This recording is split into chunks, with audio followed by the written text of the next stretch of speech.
करेंगे। राजस्थान में भीषण गर्मी का कहर जारी है। पिछले 24 घंटों में मौसम मुख्यतः शुष्क रहा। पिलानी और श्रीगंगानगर में अति उष्ण लहर दर्ज की गई है। पूर्वी और पश्चिमी राजस्थान में हीटवेव का असर, कई जिलों में उष्ण रात्रि से बढ़ी लोगों की परेशानी।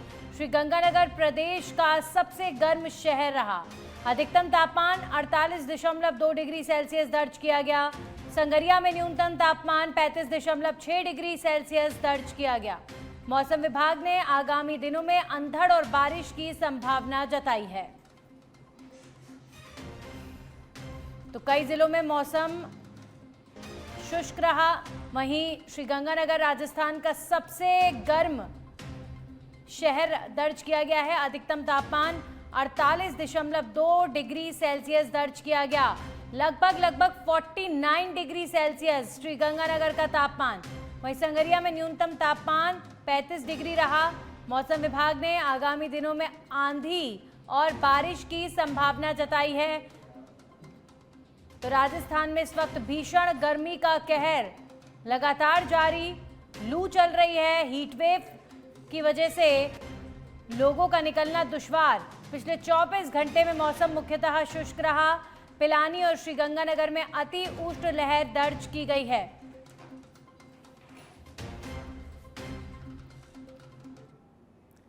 वहीं राजसमंद जिले के नाथद्वारा से खबर है, जहां पर प्रदेश के उप मुख्यमंत्री प्रेमचंद बैरवा गुरुवार सुबह श्रीनाथ जी मंदिर पहुंचे। उप मुख्यमंत्री ने श्रीनाथ जी के राज भोग झांकी के दर्शन कर देश और प्रदेश में खुशहाली और राजस्थान की उत्तरोत्तर प्रगति की कामना की। दर्शन के बाद मंदिर परंपरा अनुसार अधिकारी सुधाकर शास्त्री ने उन्हें रजाई उपरना उड़ाकर एवं श्रीजी का प्रसाद भेंट कर स्वागत किया। इस दौरान तिलकायत सचिव लीलाधर पुरोहित, सहायक अधिकारी अनिल सनाड्य, सीईओ जितेंद्र कुमार पांड्या और कैलाश पालीवाल समेत अन्य सेवादार भी मौजूद रहे। उप मुख्यमंत्री बैरवा ने बताया कि जिले के प्रभारी मंत्री होने के नाते वे अधिकारियों की बैठक लेने और बजट घोषणाओं और विकास योजनाओं की समीक्षा करने नाथद्वारा पहुंचे हैं। वहीं मोती महल पहुंचने पर भाजपा कार्यकर्ताओं ने भी उनका गर्मजोशी से स्वागत किया।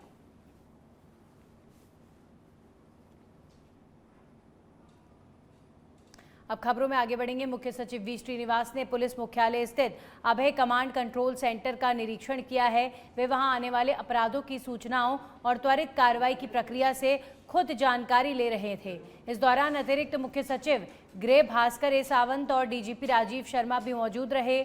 मुख्य सचिव ने कमांड कंट्रोल सेंटर पर आने वाले फोन कॉल्स और पुलिस कार्रवाई की गंभीरता से समीक्षा की है। तो मुख्य सचिव वी श्रीनिवास ने अभय कमांड सेंटर का निरीक्षण किया है। आने वाली शिकायतों को लेकर मुख्य सचिव ने दिशा निर्देश जारी किए। वहीं डीजीपी राजीव शर्मा और गृह सचिव भास्कर सावंत भी इस निरीक्षण के दौरान मौजूद रहे।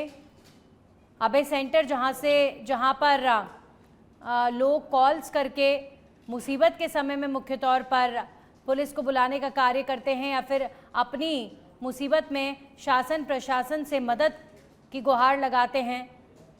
हमारे सहयोगी राकेश जुड़ चुके इस खबर पर। राकेश, मुख्य सचिव वी श्रीनिवास पहुंचे और ऐसे में निरीक्षण के दौरान क्या कुछ दिशा निर्देश दिए गए हैं पुलिस कमांड कंट्रोल रूम में? देखिए, आज मुख्य सचिव वी श्रीनिवास पुलिस मुख्यालय पहुंचे थे, जहां उन्होंने साइबर क्राइम को लेकर समीक्षा बैठक ली थी, जिसमें DGP Rajiv Kumar Sharma, ADG VK Singh, DIG SCRB और अन्य अधिकारी इसमें मौजूद रहे थे। इसी दौरान प्रेजेंटेशन के जरिए प्रदेश में साइबर क्राइम और कार्रवाई की जानकारी दी गई। वहीं मुख्य सचिव ने अभय कमांड कंट्रोल सेंटर का भी जायजा लिया, जहां पर अपराधों की जो सूचना आती है वो किस तरह से आती है इसकी जानकारी ली। उन पर होने वाली तुरंत कार्रवाई को लेकर भी जानकारी ली। वहां पर जो मौजूद अभय कमांड में जो लोग थे उनसे, और अभय कमांड सेंटर पे आने वाले जो फोन कॉल्स और कार्रवाई को लेकर जो गंभीरता से उन्होंने पूरा इसको देखा। और साथ ही डीजीपी राजीव कुमार शर्मा ने पूरी ब्रीफिंग की थी। साथ ही ये भी एक दिशा निर्देश दिए थे कि आने वाले समय में अभय कमांड जो कंट्रोल सेंटर है उसको व्यापक स्तर पर बढ़ाया जाएगा। जी जी बिल्कुल राकेश, शुक्रिया आपका तमाम जानकारियों के लिए। तो मुख्य सचिव वी श्रीनिवास अपराध सूचना और त्वरित कार्रवाई की समीक्षा करने के लिए पहुंचे police command centre. DGP Rajiv Sharma भी उनके साथ मौजूद रहे। व्यापक इम्प्लीमेंटेशन रोड मैप बनाया है, तो अगले 30 दिन में प्लान किया किस प्रकार से 1930 कॉल सेंटर ऑपरेशंस को स्ट्रीमलाइन करेंगे। इनमें सबसे पहला है कि R4C Rajasthan cyber crime centre को ऑपरेशनलाइज करेंगे और उसके साथ साथ जो एग्जिस्टिंग कॉल सेंटर हैं इसमें कुछ इम्प्रूवमेंट्स लाएंगे। Monthly report best performing cyber security police stations 41 हैं, उनके साथ वर्कशॉप एक ऑर्गेनाइज करेंगे और जो टाइमलाइन है बिटवीन साइबर क्राइम रिपोर्ट और ब्लॉकिंग ऑफ द अकाउंट इसको क्लोजली एग्जामिन करेंगे। वहीं जयपुर पुलिस मुख्यालय से मिली जानकारी के अनुसार डीआईजी राशिद डोगरा के निर्देश पर सीआईडी सीबी टीम ने बड़ी कार्रवाई को अंजाम दिया है। झुंझुनू जिले के सूरजगढ़ थाना के मुकदमा संख्या 317/2025 में फरार 10,000 रुपए के इनामी आरोपी को धौलपुर के कोतवाली थाना क्षेत्र से गिरफ्तार किया गया। सीआईडी सीबी में तैनात एएसआई शंकर दयाल और शशिकांत की सूचना पर कार्रवाई करते हुए आरोपी को दबोचा गया। वहीं 1 दर्जन से अधिक मामलों में वांछित मोस्ट वांटेड अपराधी करमवीर जाट को झुंझुनू पुलिस को सुपुर्द कर दिया गया है। गिरफ्तारी में एसआई शैलेंद्र कुमार समेत पूरी टीम की अहम भूमिका रही।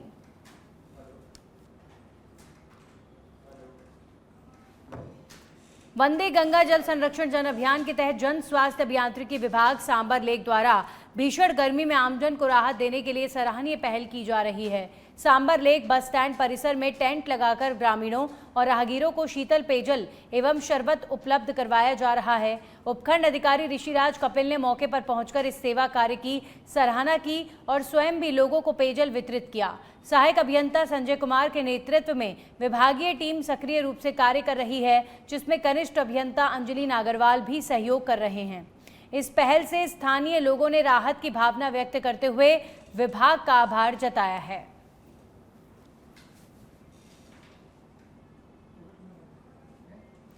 बीकानेर के नोखा में नागौर रोड पेट्रोल पंप के पास मिनी बस और ट्रक के बीच भीषण हादसा हुआ। इसमें 3 लोगों की मौत और 13 लोग घायल हुए, जिनमें से एक की हालत गंभीर बताई जा रही है। 2 मृतक और घायल बीकानेर के रहने वाले हैं। मृतकों के शव जिला अस्पताल की मोर्चरी में रखवाए गए हैं, जबकि घायलों का पीबीएम अस्पताल में उपचार चल रहा है। पुलिस की टीम घटनास्थल पर पहुंचकर जांच में जुट गई है।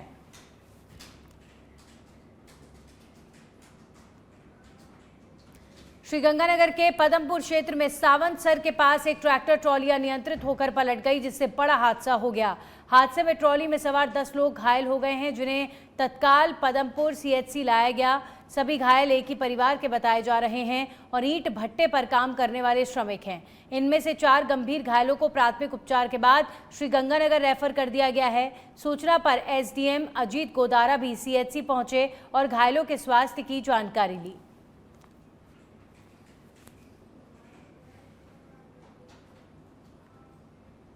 अलवर जिले के लक्ष्मणगढ़ कस्बे में ईद के मौके पर आपसी भाईचारे और सांप्रदायिक सौहार्द की अनूठी मिसाल देखने को मिली।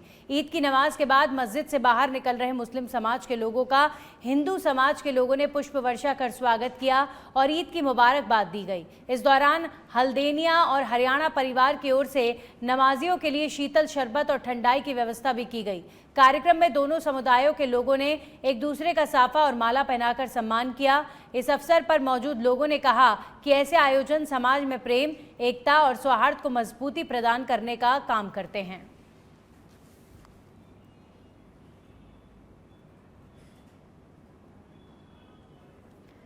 जैसलमेर के तपते रेगिस्तान में जहां पानी जुटाना भी बड़ी चुनौती है, वहां बेजुबान वन्य जीवों और पक्षियों के लिए जल व्यवस्था करना बड़ी सेवा मानी जाती है। पर्यावरण प्रेमी और ग्रीनमैन के नाम से प्रसिद्ध नरपत सिंह पिछले 15 वर्षों से पर्यावरण संरक्षण और वन्य जीवों की सेवा में जुटे हुए हैं। अब उन्होंने ग्रीन डेजर्ट संस्थान के सहयोग से देगराय ओरंड क्षेत्र में 13वें विशाल जलकुंड के निर्माण की शुरुआत की है। इससे पहले बाड़मेर, जैसलमेर, जोधपुर और बालोतरा में 12 जलकुंड बनाए जा चुके हैं, जहां रोजाना बड़ी संख्या में पक्षी, गौवंश और वन्यजीव प्यास बुझाने आते हैं। भीषण गर्मी में ये जलकुंड रेगिस्तान में हजारों जीवों के लिए जीवन रेखा बन गए हैं। स्थानीय लोगों ने इस पहल की सराहना करते हुए इसे पर्यावरण और जीव संरक्षण की प्रेरणादायक मुहिम बताया। इस दौरान सुमेर सिंह सावता, भाकर सिंह, हुकम सिंह, सवाई सिंह, कमल सिंह और भूम सिंह समेत कई लोग मौजूद रहे। राजस्थान भीषण गर्मी के दौर से गुजर रहा है। आप सभी से मैं निवेदन करता हूं, आप अपने क्षेत्र में बेजुबान जीवों के लिए, पशु पक्षियों के लिए पानी की व्यवस्था जरूर करें। अगर इतना ही न कर सको तो अपने घर की छत पर एक मुट्ठी दाना और एक लोटा पानी जरूर रखें जहां पर छाया हो। अभी मैं जन सहयोग के माध्यम से, हमारे ग्रीन डेजर्ट संस्थान के माध्यम से जन सहयोग से पैसे कलेक्शन करके जलकुंड बनाने का अभियान चला रहे हैं और जहां भी जलकुंड खाली मिल रहा है उसको हम पानी से भर रहे हैं। आज हमारा देगरा ओवरण के अंदर हमारे 13वें जलकुंड का निर्माण शुरू कर दिया गया है और हम हर रोज जन सहयोग के माध्यम से लाखों जीवों को की प्यास बुझा रहे हैं। वो ताकत जन सहयोग की ताकत है। तो इसलिए आपसे भी निवेदन करता हूँ, छोटी छोटी कड़ी के माध्यम से हम पर्यावरण के लिए। प्रतापगढ़ जिले से खबर है, जहां पर सीदरिया गांव में कृषि कार्य के दौरान बाबूलाल मीणा की अचानक से तबीयत बिगड़ने से मौत हो गई। बुधवार देर शाम खेत में चक्कर आने पर वे बेहोश होकर गिर पड़े। परिजन उन्हें जिला अस्पताल लेकर पहुंचे, जहां पर उपचार के दौरान उनकी मौत हो गई। घटना की जानकारी मिलने पर पुलिस ने मामला दर्ज कर शव को मोर्चरी में रखवाया। गुरुवार को पोस्टमार्टम के बाद शव परिजनों को सौंपा जाएगा।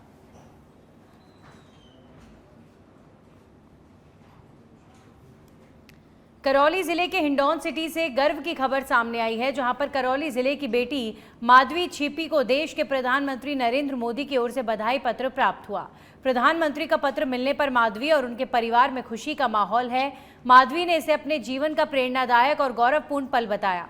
उन्होंने कहा कि प्रधानमंत्री से मिला ये सम्मान उन्हें आगे बढ़ने और देश के लिए बेहतर कार्य करने की प्रेरणा देता है।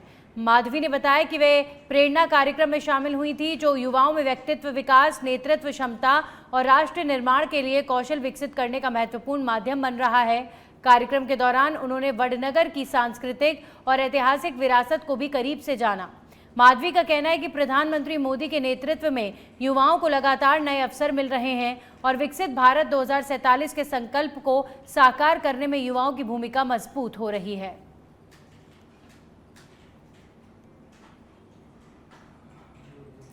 वहीं जालोर के बागुड़ा उपखंड क्षेत्र में ईद उल अजहा का पर्व धार्मिक आस्था, भाईचारे और उत्साह के साथ मनाया गया।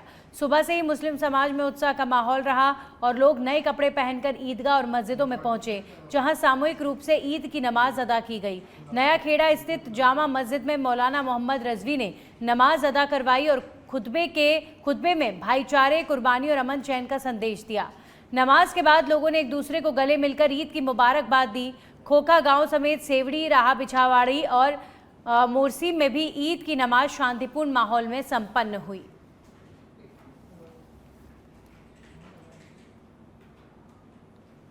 श्रीगंगानगर के घड़साना से बड़ी खबर है, जहां पर एसपी हरिशंकर के निर्देशन में घड़साना पुलिस ने कार में सप्लाई देने जा रहे नशा तस्कर को दबोच लिया। पतरोड़ा गांव से ले जाई जा रही 16 किलो 377 ग्राम डोडा पोस्ट बरामद की गई है। आरोपी मोहन सिंह राजपूत चुरू जिले का निवासी को गिरफ्तार कर एनडीपीएस एक्ट के तहत पूछताछ की जा रही है। नशा तस्करी में प्रयुक्त अर्टिगा कार भी जब्त की गई। कार्रवाई में एसआई मिठालाल और टीम ने अहम भूमिका निभाई है।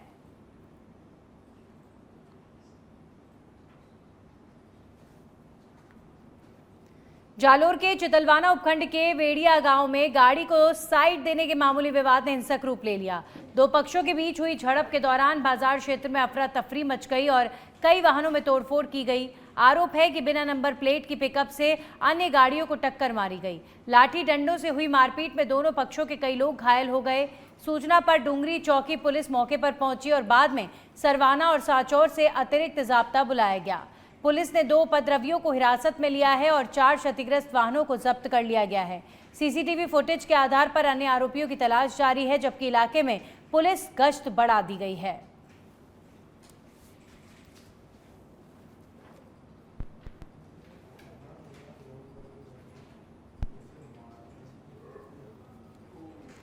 कुचामन सिटी में भाजपा नागौर देहात द्वारा आयोजित पंडित दीनदयाल उपाध्याय प्रशिक्षण महाअभियान 2026 के तहत 2 दिवसीय जिला स्तरीय प्रशिक्षण शिविर का शुभारंभ उत्साह और संगठनात्मक ऊर्जा के साथ हुआ। उद्घाटन सत्र को बीजेपी के पूर्व प्रदेश अध्यक्ष एवं राजस्थान वित्त आयोग के अध्यक्ष अरुण चतुर्वेदी ने संबोधित किया।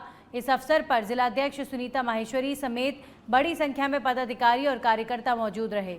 चतुर्वेदी ने कहा कि भाजपा एक विचारधारा आधारित संगठन है जो राष्ट्र सेवा और कार्यकर्ता निर्माण पर केंद्रित है। जिला महामंत्री डॉक्टर देवीलाल दादरवाल ने जानकारी दी कि प्रशिक्षण शिविर में लगभग 250 कार्यकर्ता शामिल हो रहे हैं, जिसमें संगठन के कार्य, राष्ट्रवाद, बूथ प्रबंधन, सोशल मीडिया और तकनीक से जैसे विषयों पर मार्गदर्शन दिया जाएगा। भारत 2047 की ओर ले जाना चाह रहे हैं, वो भावना और वो सोच हर कार्यकर्ता में विकसित हो, यही इस प्रशिक्षण का मुख्य उद्देश्य है। इसमें हमारे प्रदेश से पदाधिकारी लोग पधारे हैं और भाजपा जो एक निरंतर विचारधारा के साथ चलने वाली और कार्यकर्ता पर आधारित पार्टी है, जो निरंतर काम करने में विश्वास रखती है और विभिन्न विषयों में कार्यकर्ताओं को प्रशिक्षण देने जा रही है, जिसमें अभी हमारे 250 के लगभग कार्यकर्ता आज इसमें शामिल हो रहे हैं। और इस 2 दिवसीय कार्यक्रम में हर प्रकार से कार्यकर्ताओं का कार्य पद्धति, भाजपा का इतिहास और सोशल मीडिया और लोक कल्याणकारी, जन कल्याणकारी जो योजनाएं, उनके बारे में विस्तृत हमारे प्रदेश से अलग अलग जो प्रवक्ता है अलग अलग समय अलग अलग सत्र में आकर प्रशिक्षण देंगे और उसका निश्चित तौर पे हमारे भाजपा कार्यकर्ताओं में बड़ा उत्साह है। भारतीय जनता पार्टी आस्था के ऊपर विश्वास करती है, धर्म पर विश्वास करती है और धर्म और संतों का सम्मान हमेशा करती है।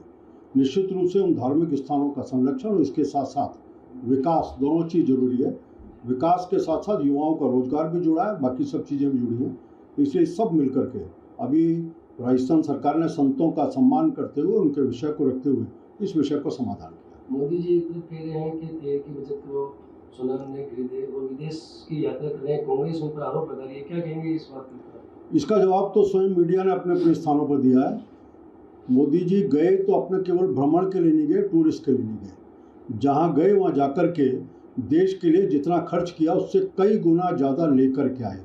अलग अलग देशों की यात्रा पर हम देखेंगे तो वहाँ से हम जो समझौते करके आए किए हैं मोदी जी ने, उन समझौतों के आधार पर देश को आने वाले समय में बहुत सारे फायदे होने वाले हैं। और प्रधानमंत्री जाता है तो प्रधानमंत्री देश के लिए जाता है, इसलिए ऐसे खर्चे, जिन खर्चों के आधार पर हमें देश का सम्मान बढ़ता हो, देश की सुरक्षा बढ़ती हो, देश के विकास के नाते जरूरी हो, उन सब के लिए सबको जाना भी पड़ेगा, उसको निकालना है। वहीं टोंक में ईद उल अजहा की नमाज बहीर ईदगाह पर अदा की गई, जहां हजारों नमाजियों ने अमन, चैन और खुशहाली की दुआ मांगी। प्रदेश की सबसे बड़ी ईदगाह मानी जाने वाली इस ईदगाह पर मुफ्ती इस्लाउद्दीन खीजर साहब ने नमाज अदा कराई। नमाज के दौरान पुलिस प्रशासन का जाब्ता तैनात रहा और अतिरिक्त जिला कलेक्टर रामरतन सौकरिया और एडिशनल एसपी रतनलाल भार्गव समेत कई प्रशासनिक अधिकारी मौके पर मौजूद रहे। मुबारक का त्यौहार है। जिला प्रशासन की तरफ से मैं सभी टोंक जिले के सभी निवासियों को ईद की बधाइयाँ और मुबारकबाद देना चाहता हूँ। बहुत ही शांतिपूर्वक और गरिमामय तरीके से जो है जिले में ईद का नमाज जो है वो अदा की जा रही है और इस अवसर पर मैं सभी को शुभकामनाएं और जिले की विकास और सुख शांति की मंगल कामना करता हूँ। ये जो त्यौहार है हमारे बलिदान का त्यौहार है और त्याग का त्यौहार है और सभी लोगों ने मिलके, हमारे सभी हिंदू मुस्लिम भाइयों ने हमें मुबारकबाद दी। हमने तहे दिल से प्रशासन का शुक्रिया अदा किया, वाटर वर्क्स का शुक्रिया किया और तकरीबन लगभग यहाँ पे 30,000 आदमी ने नमाज अदा करी। Thank you. राष्ट्र को, पूरे देश को, सभी को मैं ईद की बहुत बहुत मुबारकबाद।